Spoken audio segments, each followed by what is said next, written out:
Hi, I'm Michael. And I'm Lance.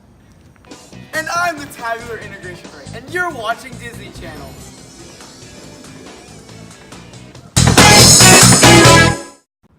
What the function? You may be wondering what tabular integration is.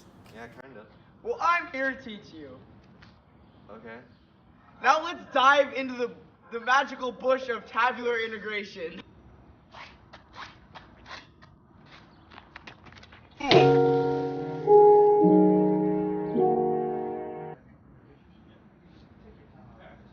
We'll just go around.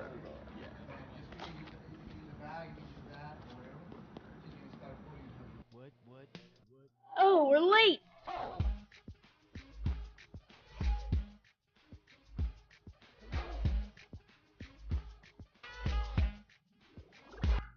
Tabular integration isn't actually as hard as it sounds. All you need to know is how to derive, how to integrate, and don't forget C. What in tarnation is a C? Like the ocean? You silly geese, C isn't the ocean, it's the constant of integration. When you're deriving, constants turn to zero. So if you're taking the antiderivative, you have to assume there's a constant on the end that would have disappeared when deriving. Wow, tabular's pretty easy. That's not all. For 3 simple payments of $9,999.99, you too can learn what C is and actually how to tabular integrate. You silly mortals, you. Ha ha ha!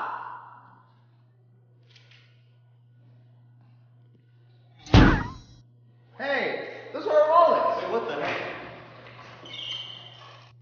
There's no money in here. Where'd my money go? Are you kidding me? This is how you actually tabular integrate. I can't close my eyes. Why can't I close my eyes? Someone please help. Did I leave my stove on?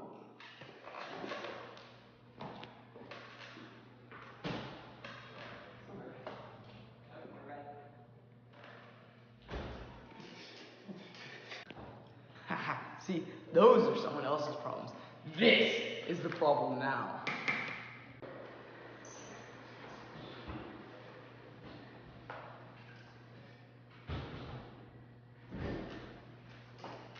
Well, my house is gone, but the stove is on. The gas bill's probably gonna be through the roof. Wait, I don't have a roof. I can't feel my fingers. I still can't close my eyes. Okay, calm down now, my pretty. Just in through the nose, out through the mouth. Deep breaths now, deep breaths. So you have an interval in this form. To do tabular integration, either f of x or g of x must be able to differentiate all the way to 0, and the other piece of the integral must be able to be repeatedly integrated somewhat easily. What does differentiate mean? What did you say? You thought I wouldn't hear? I hear. Okay, back to tabular integration. Differentiation is the same thing as taking the derivative of a function. Taking the derivative of a function means finding a different formula that will tell you the first function slope at every point in its domain. To find the derivative of a function, we use tools like the definition of a derivative. And we can also use the power rule. Wait, so if that's deriving, how do we integrate?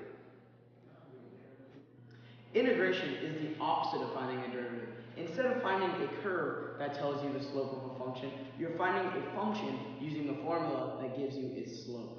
Okay, enough definitions. Let's get into some totally tubular tabular integration. That's totally tubular.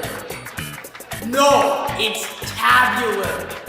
To start integrating tabularly, decide which parts of the integral should be derived and which should be integrated. It's usually pretty easy to derive polynomials and easy to integrate e to the x and sine x or cosine x. Wow, the perfect example problem. How did that get there? We saw you writing it before the camera was rolling. Quiet, insect. These kids never play along. Okay, so now to the example problem. First, you put 6x to the third on this side. And then on the right, you put e to the x. The first part, 6x to the third. That's the original function. And then the first derivative is 18x squared. The second derivative is 36x. The third derivative is 36, and the fourth derivative is 0. On here, you integrate repeatedly until you get to the fifth line. So e to the x, e to the x, e to the x, e to the x, and e to the x. Since e to the x integrated or derived is still e to the x. And then you put plus, minus, plus, minus, plus. So that means the first term is going to be positive, second is negative, third is positive, fourth is negative. And then that is the first term, second term, the third term, and the fourth term. So the first term is positive 6x to the third times e to the x. The second is negative 18x squared times e to the x. And the third term is positive 36x times e to the x. And the fourth is negative 36 times e to the x. And the final term is c. Do not forget c. If you two children can solve your own example problem, I'll grant you your freedom. Here is your example problem. Cool. Oh my gosh, thank you so much. Haha, you still can't blink, peasant. Ha ha ha! Alright, ready? Let's go. Alright, so what's the first step? So we're going to take x to the fifth and derive it on the left side. Alright, so there's x to the fifth. So we start with the original function, x to the fifth. And we got 5x to the fourth, 20x to the third, 60x squared, 120x, 120, and then 0. Alright, next step. Now we're going to take sine x and integrate it on the right side the same number of times that we derived x to the fifth. Alright, so we start with sine x then. Then we go to negative cosine x, negative sine x, cosine x, back to sine x, then to negative cosine x again. How many times is this? 1, 2, 3, 4, 5, 6, 7. 1, 2, 3, 4, 5, 6. Then to negative sine x again. Alright, next step. At this point, we're going to draw lines from the first step here to the second step here, and then do the same thing for every other step.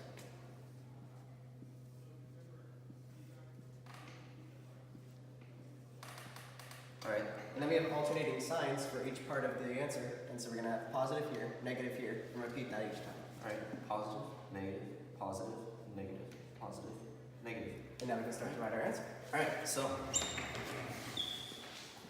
Our first first term, is negative cosine x times x to the fifth. negative.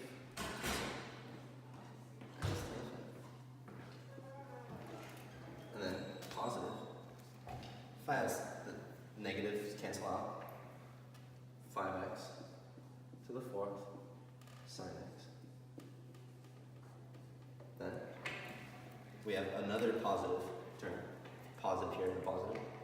I'll just skip that here. Plus 20x cubed cosine x. Then we have a negative term, 60x squared.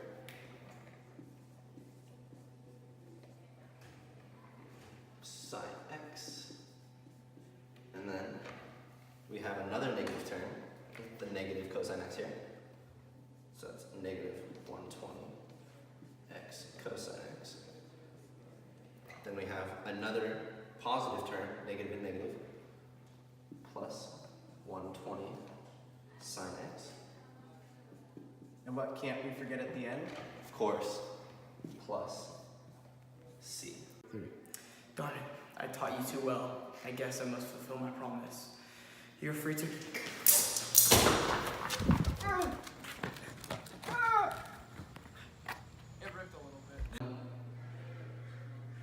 can't blink.